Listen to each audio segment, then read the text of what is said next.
Hey everyone, it's Emma and welcome back to my channel. Today we're going to be talking about why hotels are so wasteful and why hostels are a more environmentally friendly option. A hostel is basically designed to provide cheap lodging for people like students and travelers. It's kind of like a dormitory style. There's lots of beds in one room. They are all very different. Some of them are tatami mat style like you'll see in Japan. Some of them are a bunch of beds like single beds in one room. Some of them have curtains. Some of them are bunk beds. Whatever you're looking for, you can probably find it. We stayed in our first hostel and we went up to Takayama. You can check out that travel video right here. And we actually ended up really enjoying our stay in the hostel. Just a quick summary since I never really did a review of the hostel. We really liked the one we stayed at. It was called Cup of Tea and it was right downtown. It was in a perfect location. It had enough room that you could sit up and they were still probably about a foot above my head. There was a blackout curtain. There was a light switch right by the bed so I didn't have to like get up to turn it off. There was a lockbox to keep valuables. There was a space, so it was basically just a mattress on top of this platform. The suitcases went under the platform and Dan stayed in above a bed mine. Next to my mattress was probably about a foot of space where I could keep things like my coat, my book bag, my water, my phone, things like that. So it was really spacious, surprisingly quiet. I did hear people every now and then walking around or unzipping their bags, but for the most part, especially with the blackout curtain, I slept fantastic. We also chose this one because it was not an open style shower. Some of them do have that, but this one rather just had two showers with stalls and it also had two bathrooms with stalls. This also had like a community area. We played chess each night and we had snacks and we sat around and we talked with some of the other travelers and it was a lot of fun. We really enjoyed our stay in this hostel and it was a great experience for our first hostel. And I think we'll probably try one again. Also, a disclaimer. Like I said in my last video, I've said this a lot of times for the past few videos because our neighborhood is under construction, so that's really loud. And also Mochi is like kind of in heat right now, so she's very loud. What can you do? There's gonna be noises. Sorry about that. So I want to start off by talking about the wastefulness of hotels. So let's start with our carbon footprint. The carbon footprint for any hotel is dependent upon a lot of factors, such as what windows they use, what lights they use, how many people they can accommodate, the size of the room, if they recycle, if they have a pool. There are so many factors that go into calculating a hotel's footprint, so these are just the averages across America. If you want to search the hotel you're staying in before you go or use this tool to help you book, be sure to check out the hotel footprinting tool. I will leave it linked down below. This allows anyone to have easy access to the environmental footprint of most hotels worldwide. This allows you to choose the least impactful hotel while you're traveling, and it is also good for hotels themselves to compare with other hotels to see which carbon footprint is better, and especially if the trend of environmentalism starts going up and more people start to care, that is going to become a big factor for hotels in the future. So here are some cons of staying in a hotel and why they are so wasteful. A 150 room hotel will use 6,000 gallons of water each month. This can be anything from showers, sinks, preparing the food, doing the laundry service, running the pool, and anything else like that. One way that you can combat this is pretty simple, and that is to just take shorter showers and don't run the sink when you don't need to. And another easy one is for the do not disturb sign up. I actually talk about this in this video right here, which is all my ways to reduce your waste while traveling. But this is a good tip because they typically wash the sheets in your bed once a day or once every 2 days. And if you're staying at a hotel for several nights, that can get pretty wasteful and start to add up. So put your do not disturb sign up so that they do not wash your sheets every day. Hotels contribute to 60 million tons of CO2 emissions annually. This is mostly due to wasteful practices and the guests not knowing any better. So wasteful practices from hotels mean that they order too much food or they run their heat too high. They keep the lights on in their lobbies and their hallways too bright. They use the wrong light bulbs, whatever it may be. And then same for guests is you run your water too much. You keep the lights on in your room all day. You turn your air down as low and as high as possible. There are things that you can do as a traveler that you would do at home to reduce your carbon footprint. Turn the lights off when you leave. Turn the air off when you leave. Make sure that the temperature in your room is not that much different than the temperature outside. I mean, clearly you still want to be comfortable, but the higher your temperature is in the warm seasons and the lower your temperature is inside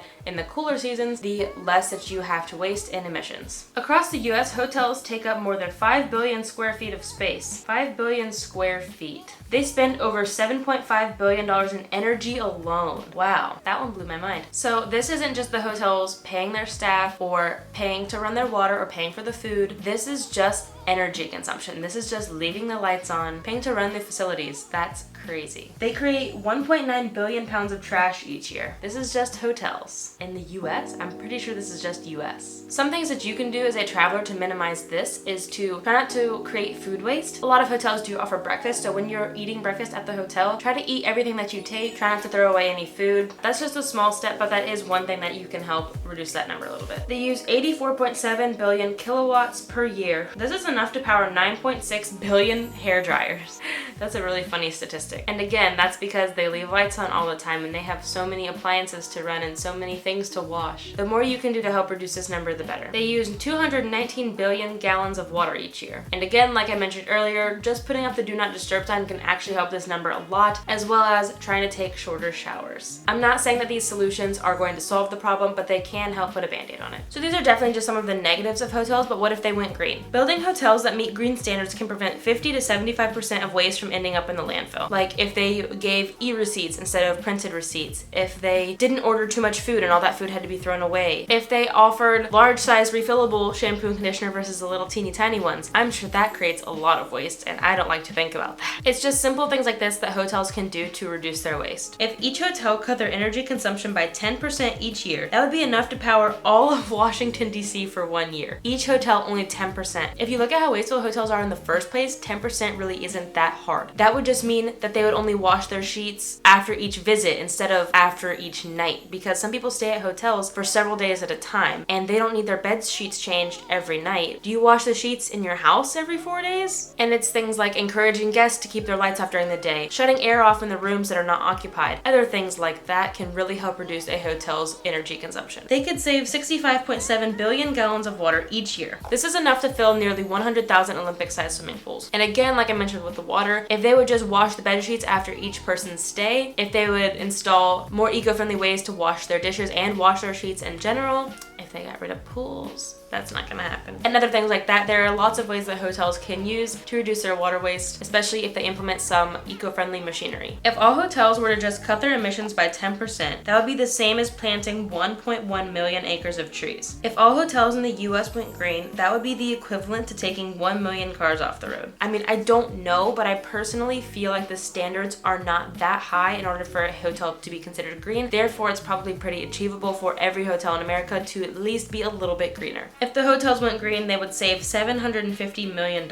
I don't think this is each one. I think this is all of the hotels combined. You can check out this video right here about my eco-friendly ways that you can save money, because I think that saving money is a great way to encourage people to live more sustainably, because a lot of people simply do not care about the environment unless it's benefit to them, which is very sad. And I think I'm going to try to make a video topic about that later, because it makes me so angry when people are like, oh, well, I'm not going to be around in 2050 when climate change is irreversible. Like, yeah, but like your children are, and there's gonna still be people on earth. Like, even if you don't have children, have a little bit of compassion. Okay, too much tangent, but you get where I'm coming from. If the only way to encourage people to reduce their waste and live more sustainably is by saving money, then I guess that's what we have to do. But I think that's a great perk for the hotels if they were to go green. So now that we're done talking about hotels, what about hostels? The hostel we stayed in slept probably about roughly 25 people, I think, just for your reference. A 50-bed hostel uses about 4,000 liters per day. So 4,000 liters per day is 1,056 gallons per day. A hotel, on the other hand, uses about 3,168 gallons of water per day. So a hostel uses nearly 3 times less the amount of water of a hotel. Hotels use roughly 1 to 15 gallons more per occupant than a hostel. And just so you know, I will leave all this information linked down below so you can do some research for yourself. Other water usage that needs to go into consideration is that hotels often have landscaping that they need water for, and they also do a laundry service. A lot of hostels do not do a laundry service like hotels do, like they don't wash your bedding every night. They also don't offer a laundry service to wash your clothes either. Hostels also typically don't have pools, spas, hot tubs, and other things like that that also require a lot of water. Typically, a hostel's water consumption is just strictly for the guests. Typically, since hostels accommodate less people and they are not run by big corporations, it is a lot easier for them to have control over their environmental footprint. It is probably a lot easier for hostels to reduce their energy and water consumption, as well as to recycle, eliminate their plastic waste, reduce food waste if they even have any, as well as go paperless. Unfortunately, there was not much more information I could find online about hostels. I think they are just so new, and a lot of people are afraid to stay in them, especially Westerners, just because it's not our typical accommodation that you'll see in the West. It is definitely a more Eastern, kind of even European thing to see, and even when we travel abroad, we typically choose hotels. So I thought this experiment was a lot of fun, not only for us to get to stay in a hostel, but for me to try to get to research the environmental impact and whether it was beneficial or not. Like I said, unfortunately, there's not much research done on it right now. They're still pretty new, and I don't think anyone else has even had this concern about the environment environmental footprint of hostels. So overall, I would say hostels are more greener than hotels, but I would not consider them to be perfect. Like I mentioned in my last video, you can check that out right here about the consequences of over-tourism. There are actually ways that you can look at the hotel you're going to beforehand to see if it's going to be green, and the same for hostels.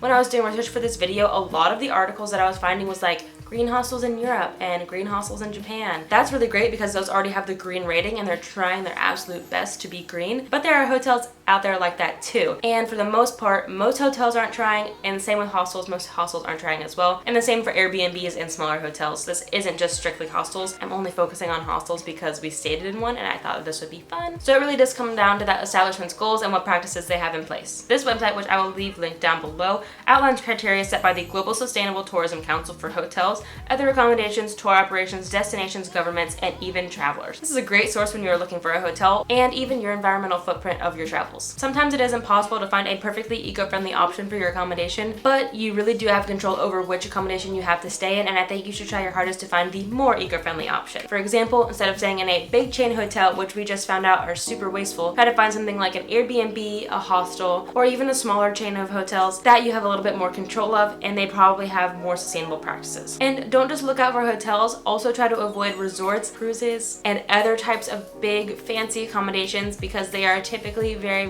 wasteful. This basically just comes down to not only does this contribute to your environmental footprint, but also voting with your dollar. Why would you want to support a company that is extremely wasteful, like all the statistics that I mentioned, when instead you could support a smaller company that has environmental practices in place? Overall, we had a great experience in our hostel, and I think we will definitely be trying to do it again. From making this video, I learned that I should definitely look into our accommodations when we are traveling. I mean, we almost never stay in big fancy hotels, but we have before, and now looking back, I do regret it. I would rather have found something smaller and less wasteful. Going forward, I'm going to try to find hotels with those eco ratings and try to find hotels and other accommodations that are more eco-friendly. Let me know if you've ever stayed in a hostel or if you've ever stayed in an accommodation that has a certifiably green rating. I'm really interested to hear more about that. I hope you learned a lot from this video, and I hope it kind of changes your mind about staying in big chain hotels, and I hope that you learn to find different accommodations moving forward. That's all I have for this video. Don't forget to give it a thumbs up if you like it. Subscribe if you're interested in this content, all things minimalism, sustainability, environmentalism, and veganism. Don't forget to check out my Instagram and my blog, and until next time, remember that these small changes you make have a big impact in the long run. Bye guys.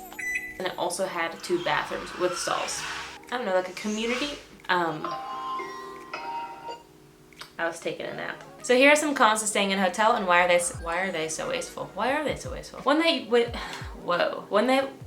way. I can't think of anything else that would mean that hotels throw away. If you know other things that hotels, oh, I know one. So now that we're done, or even environmentally friendly, but I would not consider them to even be a better option. No. When instead you could support a smaller, where is I going? Oh yeah.